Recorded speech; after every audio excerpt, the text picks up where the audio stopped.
Hi, welcome to Katy Sue, and I'm here with a very talented Debbie Raybould. Hi. Hiya, Debbie. Hi. Thanks for coming in today. You're very welcome. Thanks for having me. Oh, well, I'm over the moon to have you in today because we're going to be doing Mother's Day Hearts. We are, yes. And Getting if ready we for the have a big look, event. This is just the most fabulous, easy to do project, isn't it? Very easy. Great for beginners. Great for beginners. Absolutely. And you It's were not telling scary. me that actually you did this as a I did. beginner's class. I did, yeah. Many years ago, this is one of the very first demonstrations that I ever did for crafters.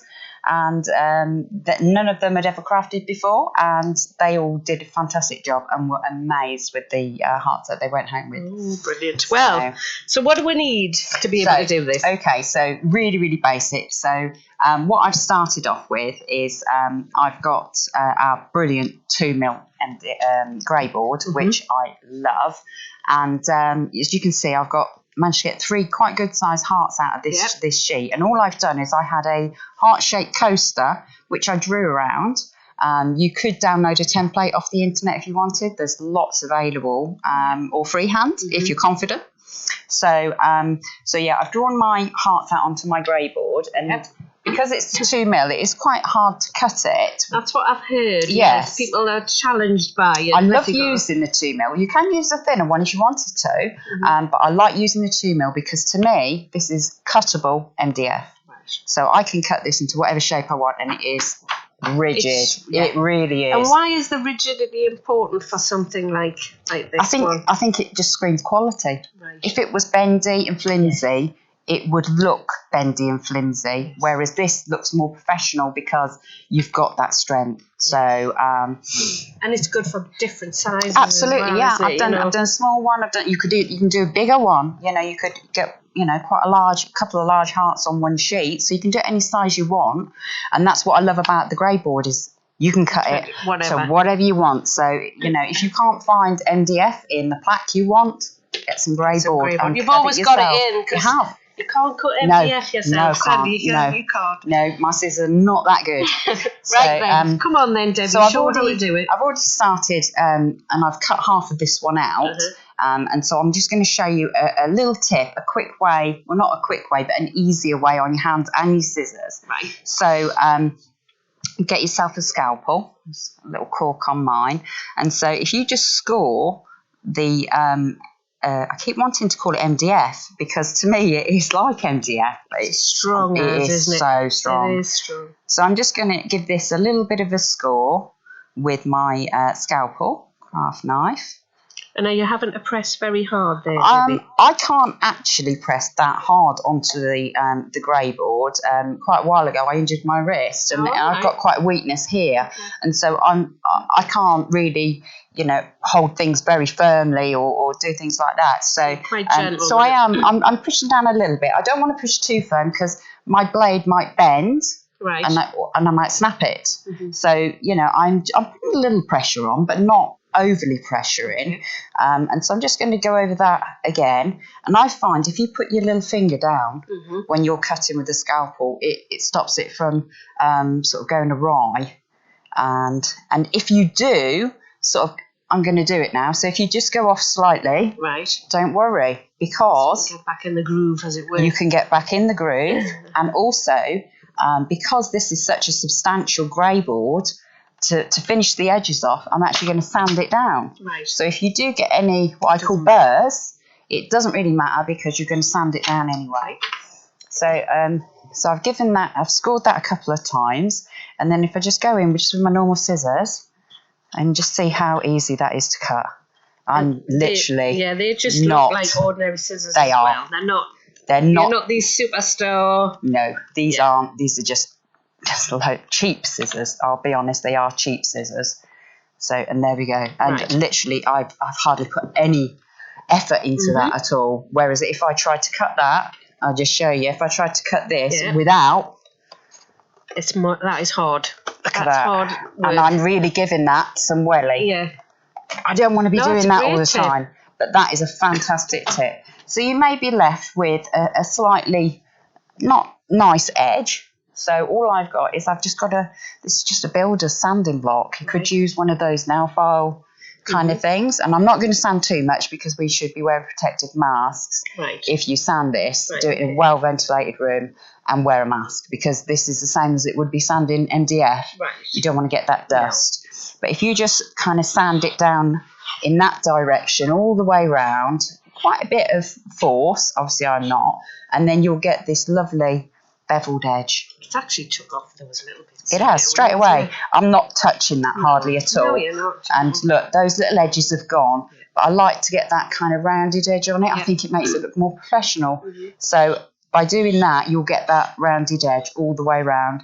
So just go round it with your sandpaper and, you know, you've got a lovely, lovely shaped heart there. It's lovely. Okay. So once you've cut your heart out, you could cover it with decorative papers if you wanted to.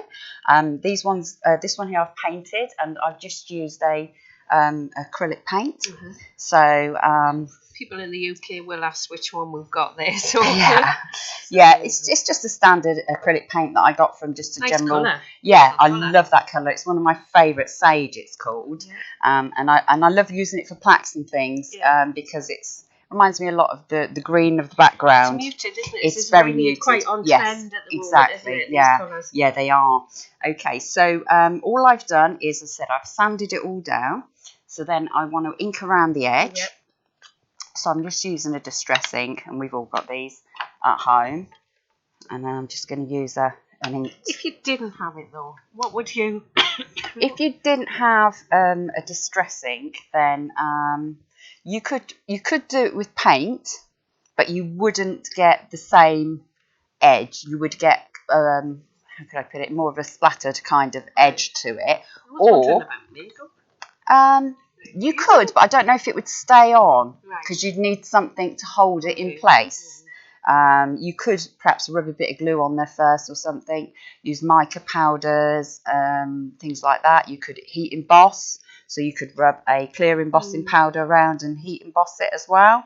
But you can get the very small little ink pads. Right. And so if you don't want to go to the trouble of buying a big one, it's a popular brand. It is, yeah. And all you're going to do is just gently just take that around the edges.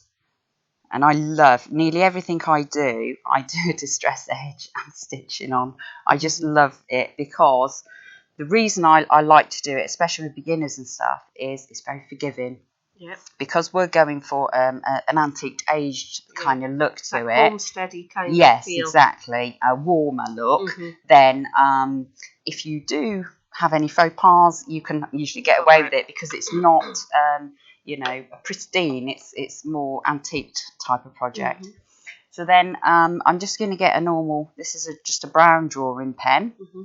Which, everything I'm using on the heart itself is available in lots of craft shops and online as well.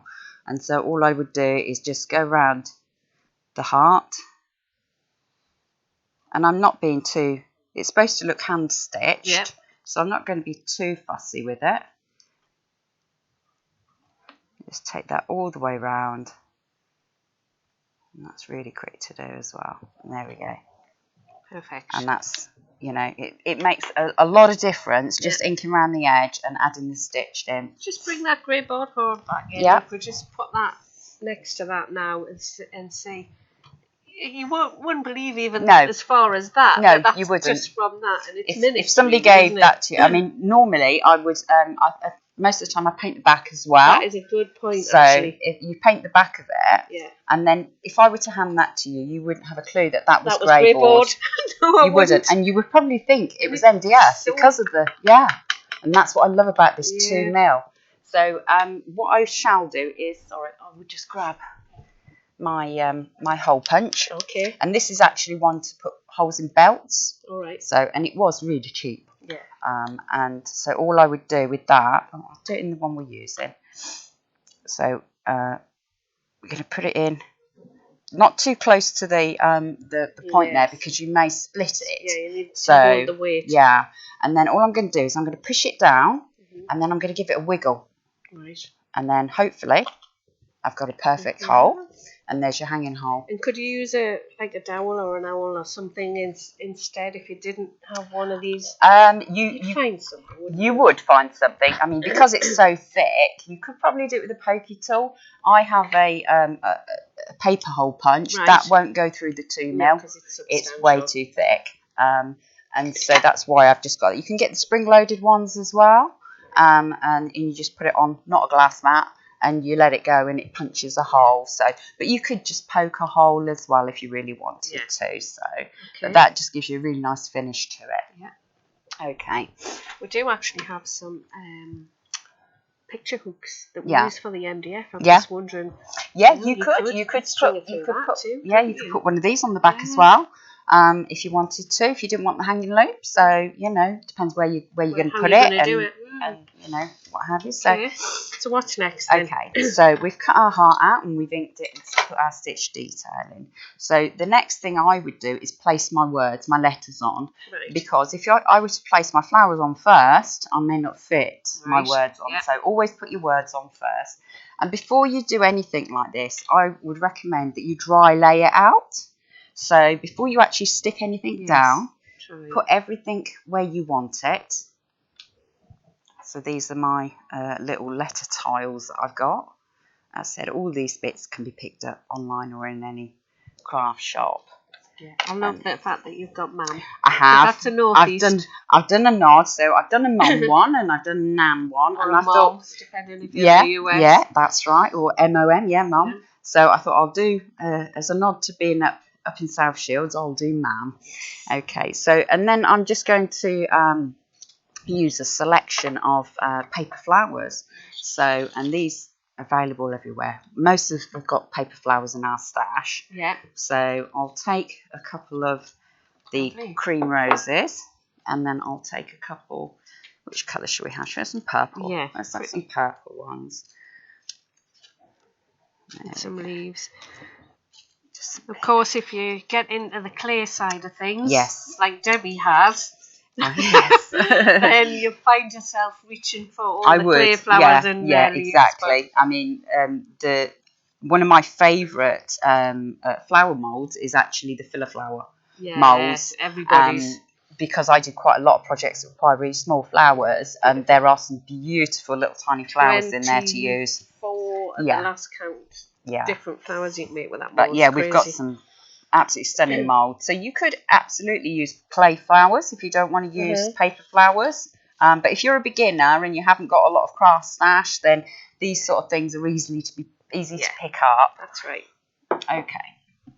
So I've got my my words on there. So all I'm going to do is I've got a couple of flowers here. So I'm going to stick the centres into those 3 flowers. Okay.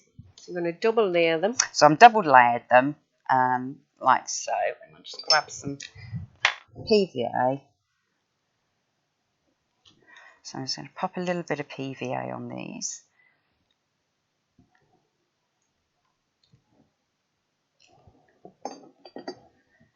Lovely.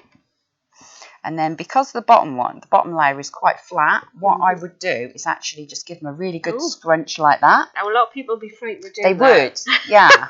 me included. I'm just going to, Oh, here we go. So all you want to do is just open your mouth, you get a job. Push your finger on the bead and just sort of scrunch everything right to the centre. So really tight. Yeah, really quite tight. And then all I'm going to do is just gently open it a little bit, not all the way, just tease it with your fingers. And then that's just going to make that flower stand right out rather than it being completely flat. Gives it a lot of dimension, doesn't it? Now look at the difference between that one that we started with and these ones here. Totally different. Absolutely lovely. And then with the leaves, all I've done is I've actually folded them in half and just put a little kind of curl in them. Okay, so you've got a little bit of shading on them. Yeah, these already. You could. These came exactly like that. This is straight out of the packet. I haven't done anything to them. That's how they come out. But you could colour them even more if you wanted to. And again, we've got some beautiful clay moulds of leaves. Oh, I know. So we could easily be using clay for our leaves as well. So for the paper roses, these usually come on a wire. Yeah. So, and you may wonder why I've got this, my kebab stick. So all I'm going to do, rather than cut the wire off, I thought it was just really nice to use it. So I'm just going to wind the wire around my skewer, push it together a little bit, and I'm just creating myself like a little spring. Yeah. So I pull my wire out, and then that is just going to kind of give me like a tendril. Yes, lovely. Like a flower tendril, which just gives you a little bit extra greenery. And a bit of... probably would have just cut them off. Normally, yeah, that's it, yeah. Because if you're just going to stick it on flat, but I just thought, it just adds lovely. An extra bit, and it saves having to cut wire. I don't like cutting wire with my scissors because it ruins your scissors. But yeah, it's just an extra little detail. Let's take that off. There we go. And I'll just do one more. That's already got curl in it anyway. Already done for you, that one. Pre-done. There we go. And you do get that. You get those like vines with the little tendrils and things sticking out. And then I've just got a little wooden butterfly there as well. So you can go as far as you want. You can just keep adding. And as you can see with some of the other ones that I've made, I've used different flowers and different colours, and you just do it how you want. So I'm going to use I'll use the hot glue actually, just for speed. So I'm going to first of all stick my words on, and then thank you. Something that the nails come in help. They do, yeah. Mind you, I can't say what I'm doing without my glasses. The thing is once you break a nail, then you can't do nothing. You can't get the backing off the tape or nothing. Thank you. So I'm just gonna kind of line those up there, and then I'll grab my hot glue gun and we'll just stick these on. So always try and go with odd numbers when you're doing flowers and things. So oops, there we go. Instant grab, so that's a benefit of the hot glue. It is, yeah. Although I've used a PVA to glue the layers together, the hot glue you do get an instant grab with it. So just grab a hot glue stick there because that's nearly run out.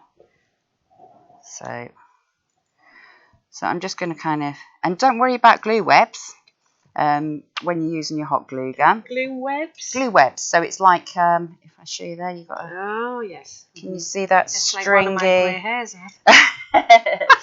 So all I do is I wait till I finish the project, and then I'll get my heat gun out and I'll give it a blast with the heat gun, and that just shrivels them all up and they disappear. So don't worry about that. Okay. It's a nice way of finishing it off. So, and we're just gonna pop on. So you're putting all. See, I would have thought you would have had to put the leaves down first. You can do. There's no rhyme or reason to how it goes on there. I like to tuck the leaves sort of in afterwards. So, but I like to sort of have 3 points. So I've got 3 flowers going there, then I've got 1, 2, and then one up there. Right. And then I'll just fill the leaves in where I think they need to be. Right. And again, I'll go with 3 leaves. You could do 5. You could do just 1, But I find 3 is quite easy on the eye and works well for most projects. So there's my See, I'm learning the lingo. You do get covered in glue webs, but as I said, a heat gun will just shrivel those right up. So that looks quite nice now. And then as soon as we start adding the leaves, we'll get the finishing. That's the finishing touch there. So I'll just pop a bit of hot glue on. Put one in there. And it is such a simple project, and there's the glue go. Really quick as well. And we've got Mother's Day coming up, and if you want to have a go at making something for Mum and you've never tried it before, this one's a really good one to start with. You know, and this is the thing now. I think that we've just had Christmas while we're filming this. It's just been Christmas, and you can't give a gift to people now. No. Because everybody's got everything. And everything's technology as well. Yeah, but to get a handmade gift and personalised. Yeah, I'm a mum and you're a mum. If you're one of your kids made that for you, I know you would be over the moon, and I would too. you know. I really would. It's not always about what you make, but it's the act of making something for somebody. My daughter often makes things for me. Yeah? Yeah. My daughter's very, she's an art student, and so she does painting and drawing and things. So whenever it's my birthday or Christmas, I always get a little piece of artwork instead of a gift, because she doesn't spend money on me. My daughter's an actress, so I get written things. Ah, right, yes. The full version of being a good mum. So there we go. So that's our finished heart. Yes, beautiful. And all we need to do then is just put a little hanging hook on it. We will. Let's have a look at it in here. And there we go. So that's fab. Absolutely fantastic. And very quick to do. Let's, as you say, take a look at some of the other options that you've brought in for us. There's just a couple of exactly the same way of making them. But all I've done is, for these two, I've stuck some pattern papers on instead of painting them. And just different words. So we've got nan, we've got mum, we've got mam, we could have mom. You know, as long as the name fits within the space, then you know you can put it on there. Yes. And they're just so easy to make, and you know I think any mum would absolutely love to have one of those. Definitely, and definitely you would have it on display. Oh, of course you would. Absolutely you would. I would, definitely. Well, thanks very much, You're Debbie. very welcome. Really appreciate you bringing that in and showing us how to do that. Hope you've enjoyed taking a look at how you could use our 2mm Raybould and come up with some creative ideas. Don't forget to share them on our Facebook group, and we'll see you next time.